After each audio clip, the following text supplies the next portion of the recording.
I'm David Clayton, and this is the Way of Beauty podcast, conversations on Catholic faith and culture. Episode 28, Mystery Through Manners. This week, I am the interviewee, and the interviewer is Jules Miles. Mystery Through Manners is the title of her popular podcast, and she contacted me because she was interested in asking me some general questions about beauty, and you'll hear that she does this and asked me to talk a little bit about herself. This is a complete account of the interview. When it appears on Jules's podcast, which will be later in the year, she will edit this and run it with a narrative and with other interviews, so that she will make her points through the telling of a story. And she was telling me about this before the recording actually started, and I was so intrigued that I wanted to know more. And I thought we might tack this on to the end of the interview that we had, that I would turn the tables. But in fact, we decided that the best thing was for us to arrange to have another podcast in which I interview her. I was interested in her approach, and especially her stressing of the importance of story and narrative in helping to communicate and engage people with the truth in a beautiful way. We present this recording so that Way of Beauty podcast listeners have and viewers, if you're watching this on YouTube, have an opportunity to see the whole thing as a single presentation, rather than the edited version, which will appear on mysterythroughmannerspodcast.com. All right, so Mr. Clayton, if you could just give me a brief biography about your life and really just how you came into the arts, and then we'll go from there with the questions. Yes. First of all, please call me David. I'm sorry, David. So I am 56 years old, and I've been a Catholic since I was 30. Wow. So I converted and came into the church while I was living in London. I'd always had an interest in the arts, and the connection between the arts and faith was intensified because important in my conversion was the connection with a church called the Brompton Oratory, which has beautiful liturgy, beautiful music. It's a striking church. It's in many cities it would be a cathedral-sized building.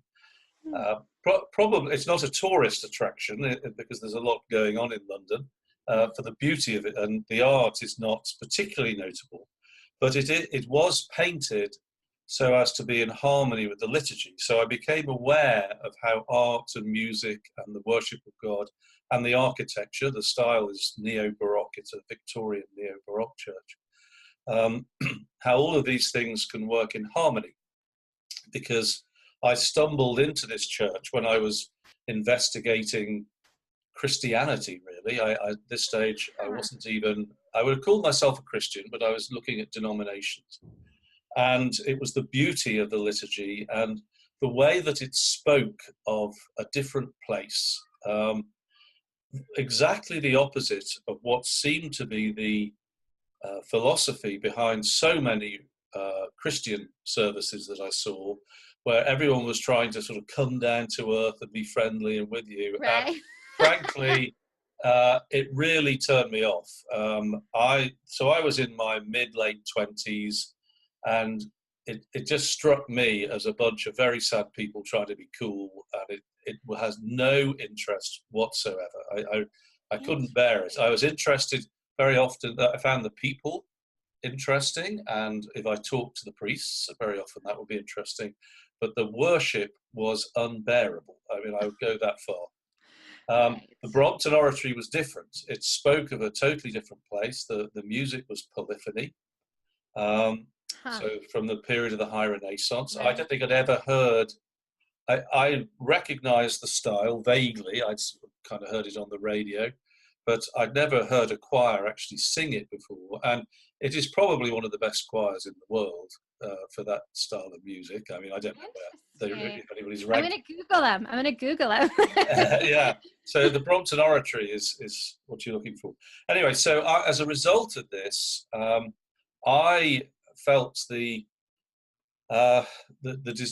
first of all, that brought me to the church, or gave me a strong momentum towards the Catholic Church, as distinct from other denominations.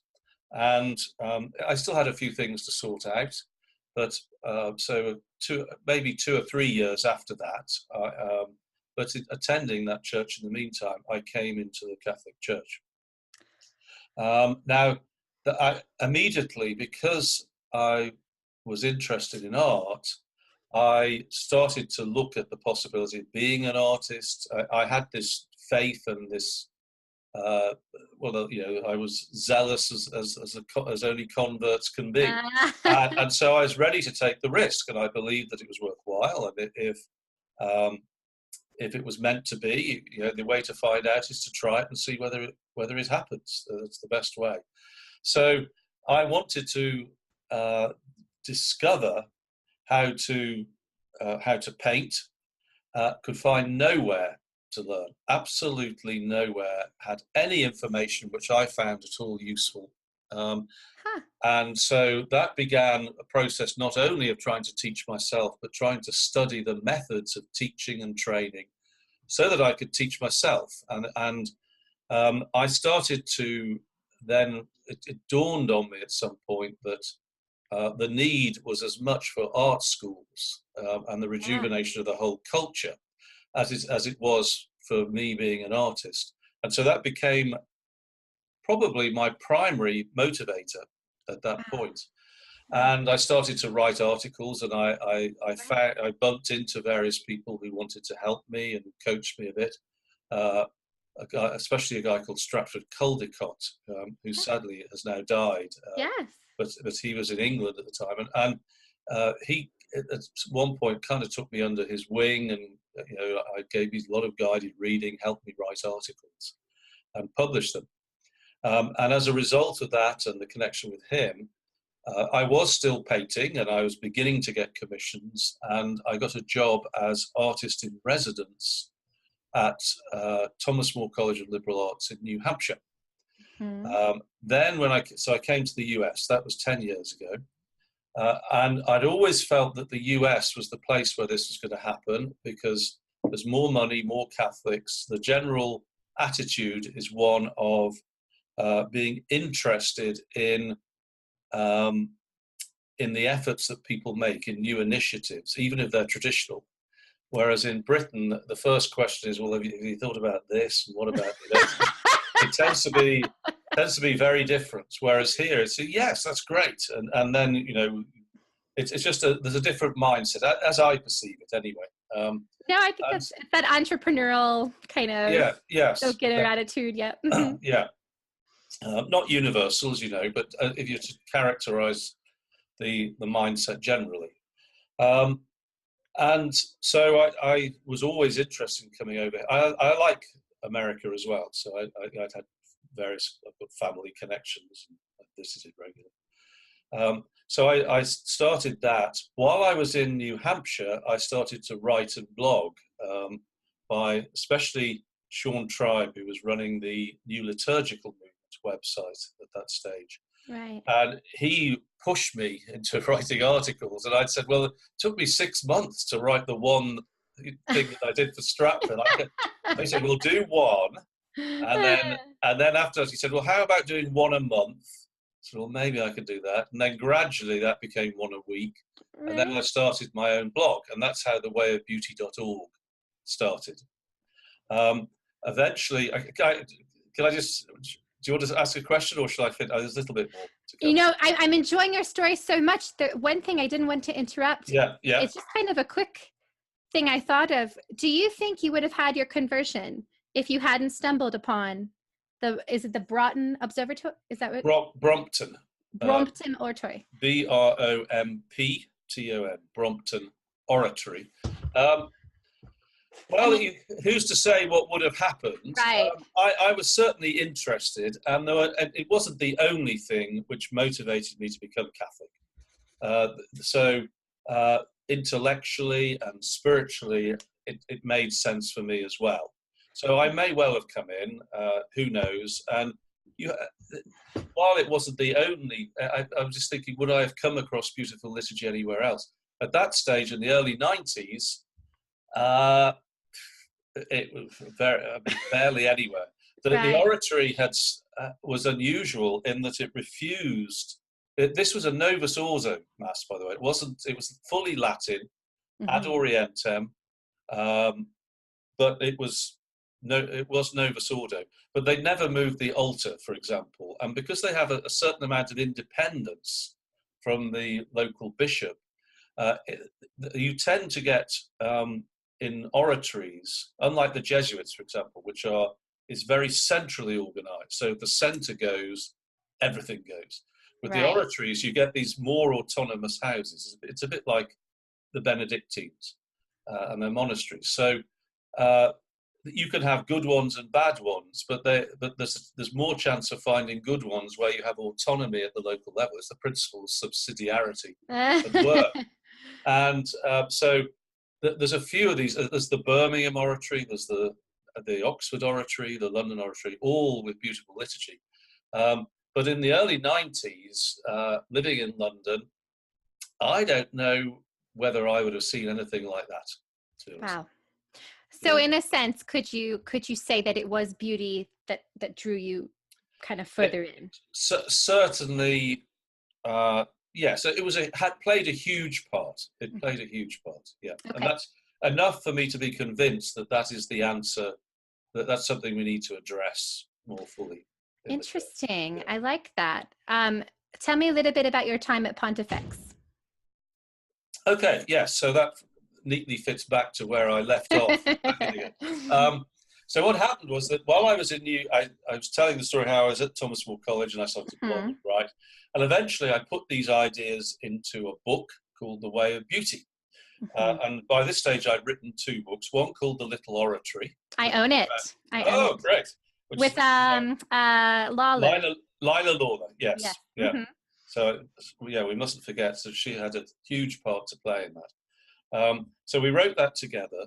And then I wrote this book, The Way of Beauty. So the Little Oratory is about prayer in the home, praying with icons.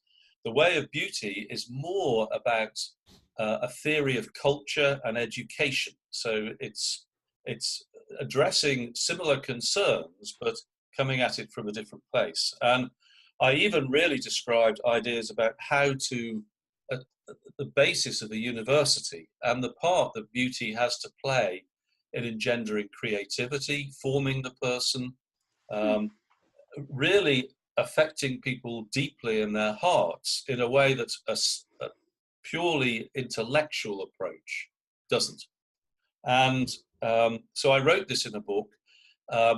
There's a few details which I've left out, but the short version of it is that the people at Pontifex were looking to establish a new university, and they asked me to come and give a presentation and said, would you help us set up Pontifex, be the provost, the academic dean, effectively, and the first program will be the Master of Sacred Arts. Amazing. And this is an online university. It's a new project. So I moved from Thomas More, and I've been with them for 3.5 years. We have the Master of Sacred Arts program going. We now have a theology doctorate program, which is of interest. Actually, I should mention this because as you can hear, I'm British. You were asking me before we started the interview. Those with a discerning ear will be able to tell that I don't come from the US. But Gareth Jenner, who's the principal, he's British as well. And in Britain, there are research-based doctorates. In other words, there's no formal requirement for classwork unless it's necessary for the production of the dissertation. And so, as far as we've been able to, and we've had to work within the American system and not the British. But as far as we've been able to, we've created a doctorate so that, for example, someone who has an MA in theology can go straight to dissertation. So wait, really? I have an MA in theology. Well, then we should talk afterwards. Don't put the phone down, as they say on radio. Yeah. Because other things being equal, you could go straight to the dissertation stage, and it's a PhD, theology doctorate. So it does need to be a subject associated with theology, not so broad as philosophy, which nowadays means anything you like, right, basically. Exactly. But so we now have that, and that is proving to be very popular. And interestingly, for people like yourself who have an MA and want to do something more and don't feel like doing a whole new batch of coursework, but also for priests who have an STL, they're licentiate. And this was actually the inspiration behind the idea, which didn't come from me, I should add. That came, I think, from Gareth, but certainly not me.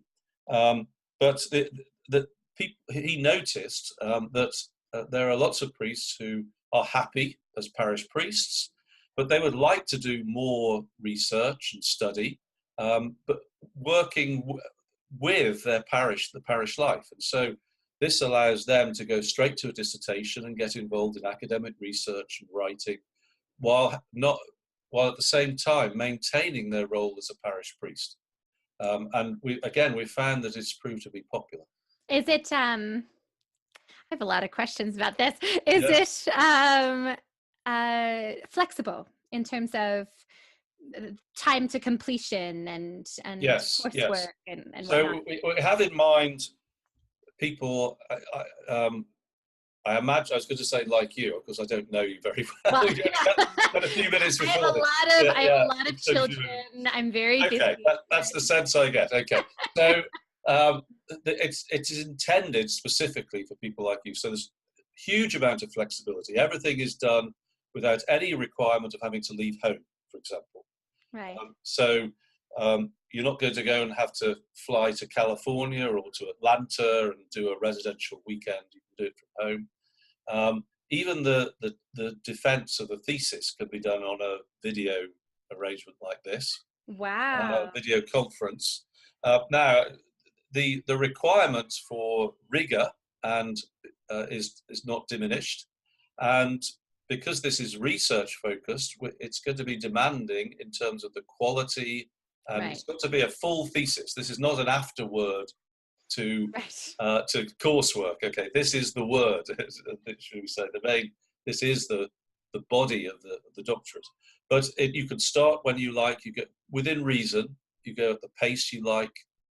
I think there is an upper limit, but it's extremely generous. I think as it is now. But we have in mind people just like yourself. Interesting. All right, I want to get to the topic at hand, but we're going to talk a little bit later. Okay, delighted. I studied theology in both my undergraduate and my graduate studies.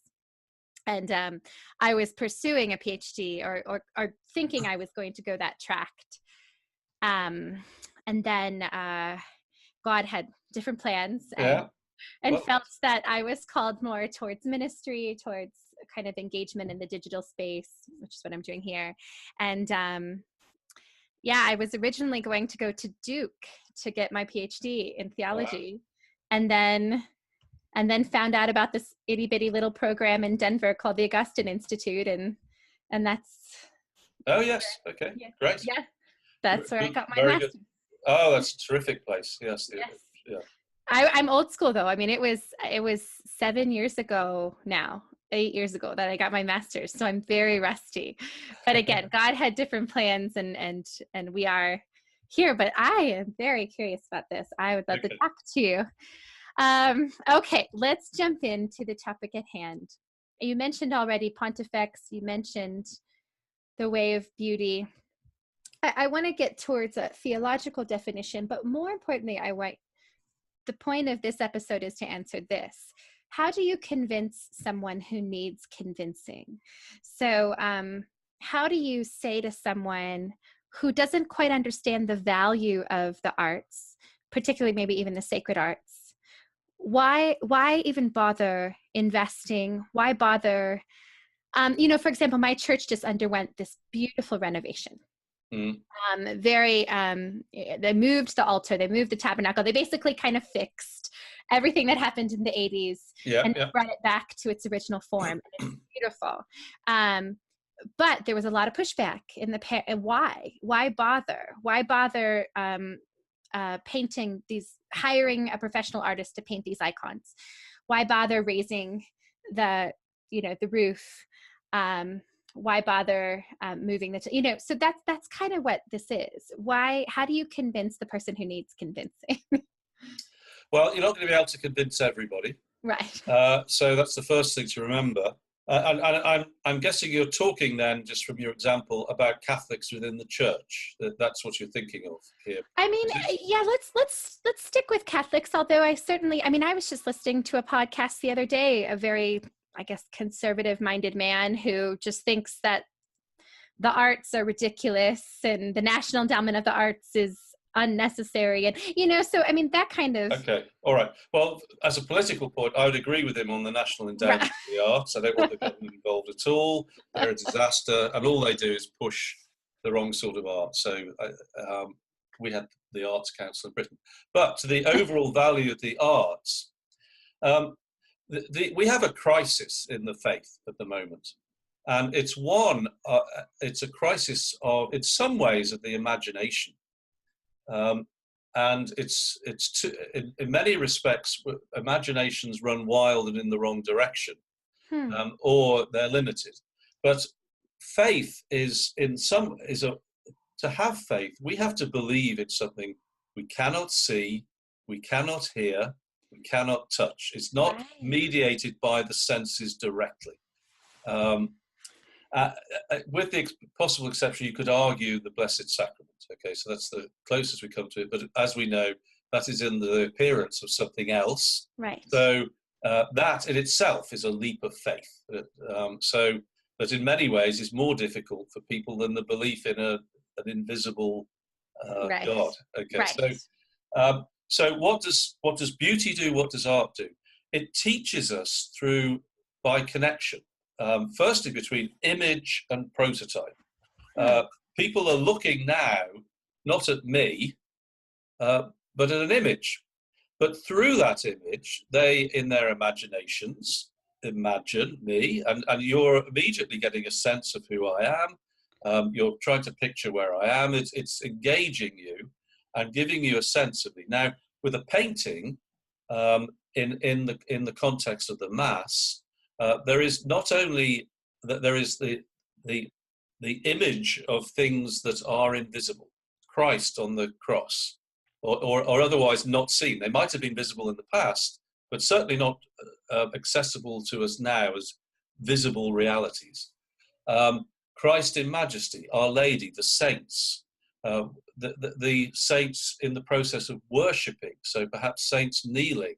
If you look at the Van Eyck altarpiece, the Ghent altarpiece, we see all of the church represented in worshipping God. Now, what that does is reinforce for us what is going on at the Mass that we can't see. And it also develops in us that faculty for connecting an image or a symbol. Therefore, the actual body language of the priest, the actions that are taking place, they are all symbolic as well as enacting things in themselves. They represent the things that they actualize, if you can see that. Right. And so nobody can appreciate that unless they have a mindset which actually is used to thinking of things in that way. Once they have it, then everything becomes symbolic. This is what the people say about the medieval world. You go out into the world, and then every animal represents something else. Everything is analogous to everything else. You think in terms of analogy because you make a connection between what is seen and what is unseen. And if you don't, the mind is searching for it. Now, how do you persuade somebody that that's there? Well, the first thing is that the liturgy has to be in harmony with it, and if the liturgy is good, and that's a huge if in most churches, I'll be frank. Right. Then so there's so many things that need doing, because everything that has happened in the last 50 years, all the abuses, all the things that are done in the spirit, in inverted commas, of Vatican II. In other words, things that weren't intended, but they say they were and have been pushed in. Are well, if one were to believe in conspiracies, you would say they all are designed to undermine that faculty within us, bring everything down to earth, to destroy any possibility of the vertical leap in our minds, in our imagination, in our faith. And that's precisely what it's done. Whether that was the intention, that's what's happened. So there are some things which really need to happen. One is that we need liturgical renewal desperately. Mm-hmm. Second, we then need art and architecture and music, which is genuinely in harmony with it. And I'm afraid I'm going to say you need to ditch the breaking bread missal, all of those hymns, probably even your Victorian hymn book, those much loved hymns. We need liturgical hymns, liturgical music, and we really need to start understanding what the liturgy is. Then we need art which is in harmony with it. And again, the problem is that even if all of those things are there, you could have everything in place, but the way in which we worship is not done so as to engage with the perceptible realities, perceptible things we see around us. So, for example, if you go to a Byzantine Catholic church, every time the Mother of God is mentioned, the priest comes out, incenses the icon of the Mother of God, everybody looks to her and bows, and is actually singing the prayers as well. Right. Yes, no, it's lovely. Yeah, and that is done as part of the liturgical action. When you go in the church, the icon, the image for that day is there. Everybody comes in, lights a candle, venerates the icon, so you know what it is. And the priest will come out and will venerate, as part of the liturgical service, the icons of the patron, of the feast, and so everybody is engaged visually.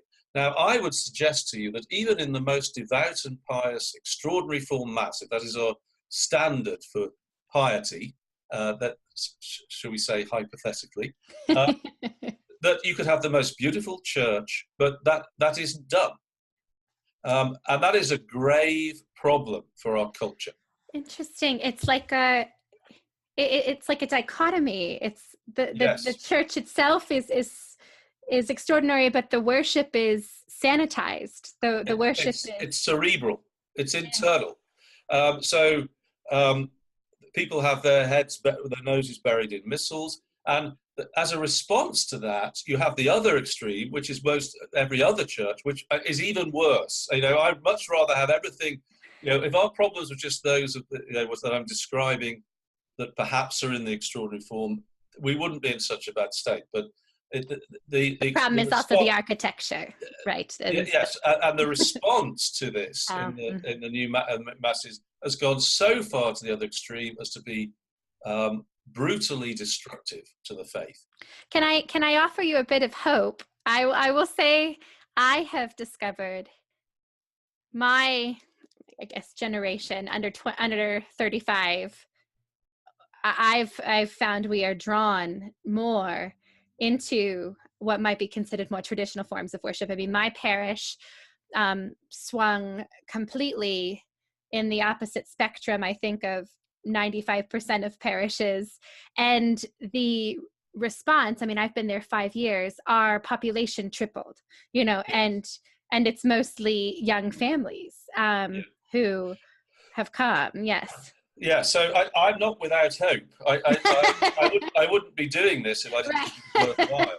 Okay, so and I'm optimistic by nature, but I'm explaining the difficulty and why beauty is important. But I agree with you. Where these things are done well, then things grow. Where they're done even 25% well, right. You get a huge change. To do it badly is better than not to do it at all. As Chesterton said, is If a thing's worth doing, it's worth doing badly. Right. And all our attempts are at some level bad attempts. Right. That's human nature. But nevertheless, it helps for us to have a right idea of which direction we're supposed to be going in if we want to improve. Now, beauty is vital. Beauty is the quality of the thing that speaks of divine inspiration. So creation, that most people, whether they're even the critic that you mentioned, said, well, I don't see the point of beauty. I bet that person goes out into the countryside and enjoys it. Right. I bet that person would be horrified if I said, well, it doesn't matter, we can just destroy it. Right. Now, what the culture of man, inspired by God, participates in exactly the same elevating beauty. Wow. Let me think about that for a minute. Can you say that again? Yeah. So that's God, that we see it, I'll put it another way, if you like. So in the beauty of creation, which I'm going to make a point about this, actually. I'm going to expand on the beauty of creation bears the thumbprint of the Creator. And it's the mark of the one who created it that we recognize. And we are hardwired to recognize that and to give glory to God through it. We can frustrate that. We can reject that urge. It can be distorted. But that's the natural operation of things. Furthermore, incidentally, it's fallen. So it may be good and beautiful, but it's not as good as it ought to be. It's not as beautiful as it ought to be because it's part of fallen creation. The primary force for its modification in this life is us. Man is natural, and so the wilderness is not the standard of beauty. The standard of beauty is nature modified by man for his pleasure, for his so even those wildernesses are managed for agriculture, for gardening, for flower gardens, as places of contemplation. This is what nature ought to be. This is raising it up. It's not destroying it. It's a wrong view of man that says he's unnatural and everything he does is destroyed. He can destroy it, but the Christian view says that inspired by God, we work in harmony with it and raise it up. Now, Christian culture, if you like, is the pattern. It's something you perceive intuitively when you view a society as a whole. And it's what we're doing is we're grasping the pattern of behavior. You can't see it in one person because you don't see enough to know that what characterizes that person as American or British or French. You have to see a whole nation to know what those things have in common that differentiate them from the British or the French. So it's when you view the society as a whole or a large part of it, you're perceiving intuitively a pattern that speaks of that nation or of that body of people. And Christian culture speaks of Christian activity. And it is beautiful if it's truly Christian. And furthermore, it participates in the same beauty that the beauty of creation participates in because they have a common inspiration, which is God. And when we participate, this comes from, I'm thinking of John Paul II's letter to the artists. He then goes a step further and says, then when you participate in a creative act, you are modeling the act of the creator, right? And it draws you closer to the creator in participating in the creative act. Is that correct? Yeah. Yes. And Benedict XVI says that that we are called to participate in the creative work of God, or something like that. I can't remember the exact phraseology. So it is our privilege to be as Christians, to partake of the divine nature and work as part of the mystical body of Christ for the redemption of the world. And when we are in conformity with that, it is for the joy of mankind, it is for our joy, and it is for the glory of God. This is wonderful. I'm very, very impressed. I feel as though I need to make sure you've covered so much. You've mentioned this. I guess just one final question. Uh, It's all really lovely, and it's all very I don't know if theological or even philosophical is the right word, but how do we then bring this into the practical? Like, how do you take kind of these kind of abstract theological ideas and you bring them into the realm of the concrete? Like, what is the step for each of us in that? Okay, well, if you want practical steps, you buy my books. This is Right, as say, or get a really good master's. self-promotion. The Way of Beauty, also the Vision for You, which is about personal spirituality, and then also the Little Oratory, which is about prayer in the family. But the answer, what you're asking me about, is the new evangelization, and the best description of what is meant by that that I've seen anyway comes from Benedict XVI, and I've only ever found it in translation on the EWTN website, and it's something like Cardinal Ratzinger on the new evangelization. If you Google that, it's a 7 or 8 page paper, and so what he says is this begins with prayer. Now, properly ordered prayer that has the Christian end in mind. So at the center of this is liturgical worship, the Mass and the Liturgy of the Hours. Right. The Liturgy of the Hours is hugely a gaping omission of many Christians. So I'm talking to the pious here. I mean, the people who want to do their own thing, they're going to do that anyway and ignore what I say. Okay. But when you balance these, the Mass, the Liturgy of the Hours, and then personal devotions, which the Rosary would come in, but the Liturgy of the Hours is more powerful and effective. Its purpose, according to the general instruction, is to sanctify the day. In other words, you might say that the Mass, in many ways, cannot sustain us in our imperfections through the course of the week, or even beyond the walls of the church, necessarily. What helps us to take the Mass out, if you like, and we're now talking about, is it deification or divinization? Those are two technically different terms, but I'm talking about partaking of the divine nature. So God became man so that man could become like God. This is a supernatural process. And you can ditch the PR experts, ditch the business consultants. It's about prayer. And really, the parishes should be the focus of that. Unfortunately, without this liturgical renewal, it's very difficult. So that's why I wrote the Little Oratory, because the one thing that's where we can get engaged with liturgical prayer without having to rely on priests, which, how can I put this, is normally a dead loss. And I get apologies to the good priests out there, but spiritual direction is not their forte. They're not trained in it. It's right. And so and most of them are too busy. And the problem is the whole structure of the church as a human institution, again, mitigates against this. But at least as lay people, we can start to create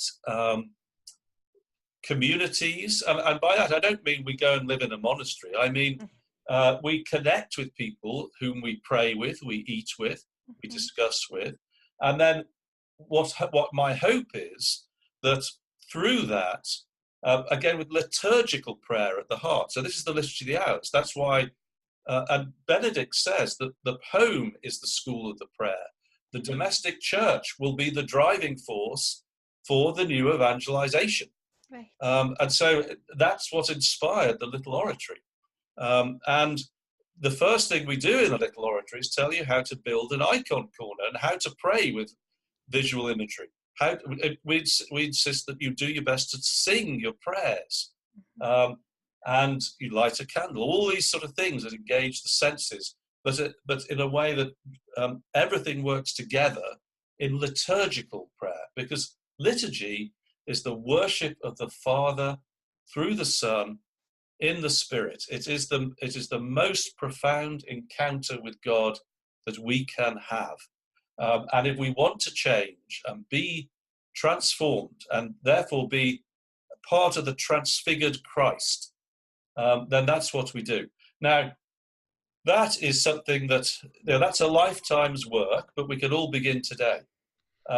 It's called mystagogical catechesis. And of course that's recommended. Every recommendation, even Pope Francis recommended that in that 300-page thing that he wrote. Well, actually, the one that was half written by Benedict, I mean, that mentioned it. I bet you that's Benedict's influence. Right. But this is a deepening of the mysteries. And that's where we start. And the main thing is that those who are motivated to be interested, what I would do is I pretty much give up at the parish level. You never deal with this sort of institutional bureaucracy. Is always a barrier against this stuff. If your church isn't fantastic, I say to anybody, I'm not saying disregard it. If it's there, work with it. That would be the ideal. But don't go where the doors are shut. We, as lay people, we can do all this through the Liturgy of the Hours. And my hope is that with this, we then participate in parish life and rejuvenate it in such a way that the parishes can become the centre of prayer. Everybody's wanting to take the Benedict option, okay? Right. Where everywhere. Somehow it's through monastic prayer and you have communities building around it. We don't need to give up on the parish. We just need to make a commitment in the right sort of way. And the point I make is if you have a priest who understands this, or even better, a bishop, then great. But you can't rely on that. And if they're not, there's nothing you can do about it. But we can do something about ourselves, you see. And so through this, we what the goal is to make the parish the engine for prayer and transformation. And if not actually through the formal institutional structures of the parish, through the people that are there. And my latest book, so I've got these 3 books. I've got the Little Oratory, The Way of Beauty is about education. So that's why we started the Master of Sacred Arts. And my hope is to start to see these principles adopted by homeschoolers, by people at all levels of education. The third one is called The Vision for You, and it's a guide to discernment of our personal vocation, and a set of spiritual exercises that will open us up to that, because so much of the question is, what do we do about it? Well, the answer is there's no pat answer, because each of us is unique and we have a unique calling. Right. And so we need to discern what that is. And it's not difficult when you know how. This is not something you agonize over. The swift answer is that when we're genuinely seeking to work in harmony with the teachings of the church, and I stress, this is a summarization that forces me to generalize. It's more nuanced than this in practice, but the main rule is that when we want to do God's will, you do what you want. Right.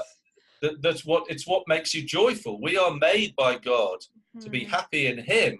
How do we know how do we measure that?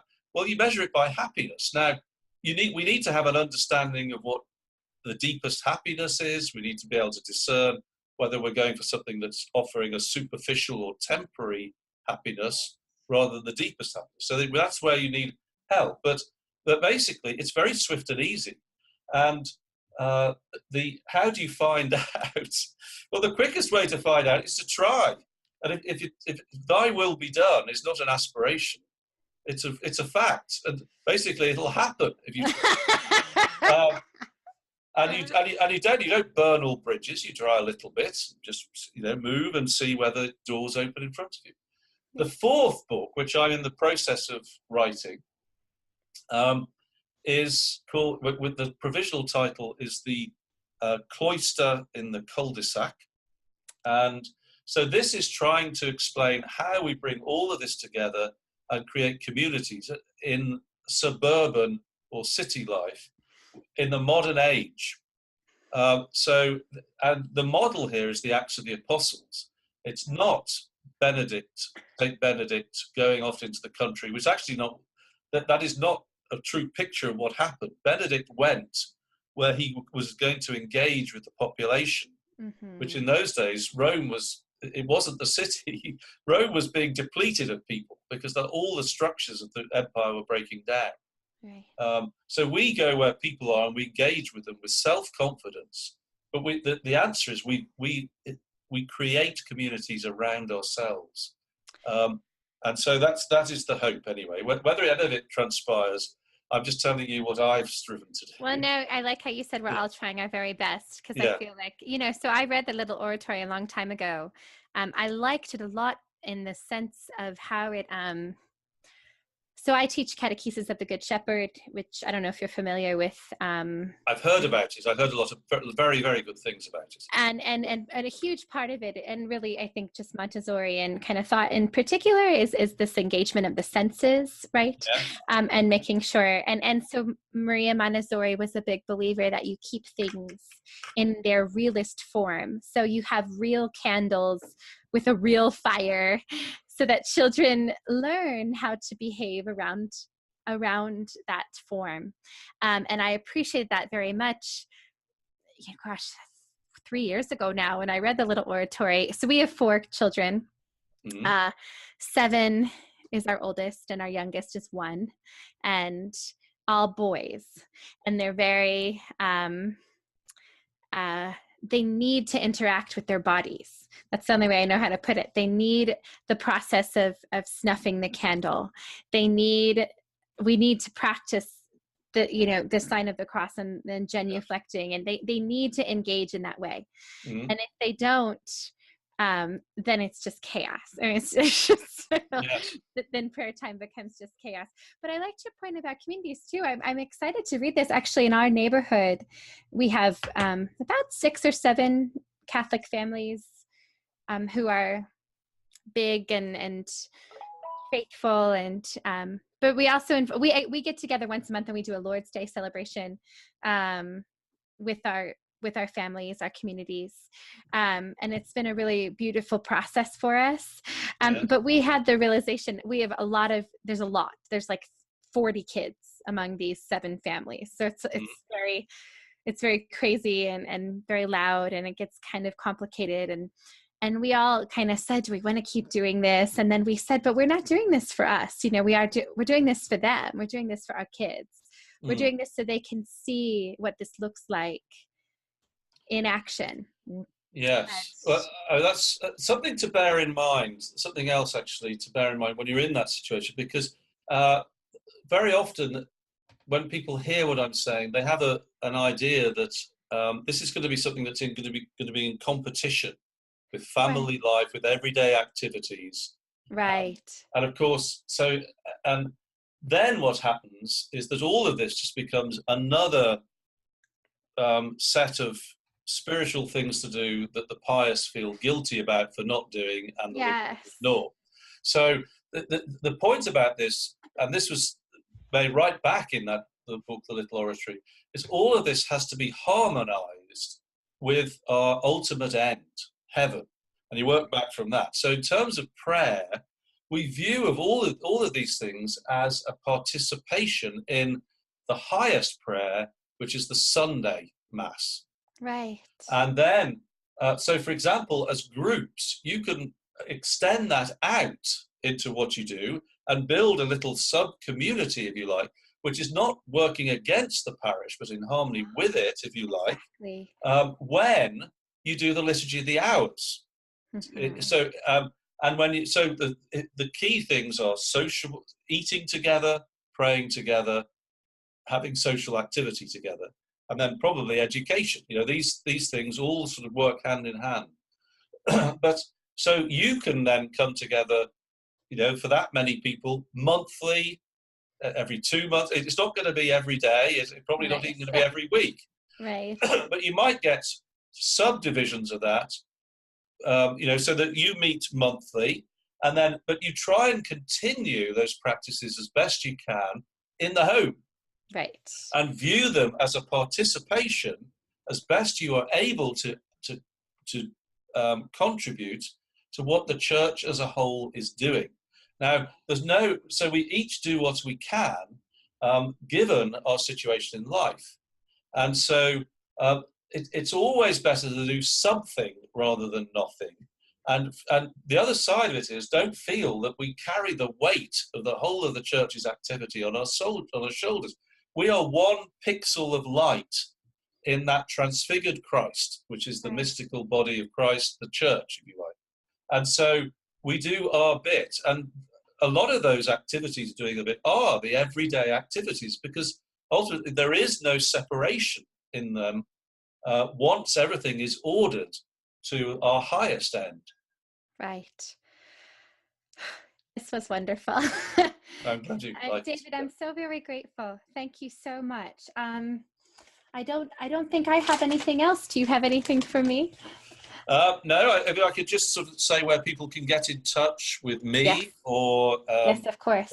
So the website for Pontifex University is all the W's, pontifex.university. Pontifex.university. How old is your PhD program? Really quick.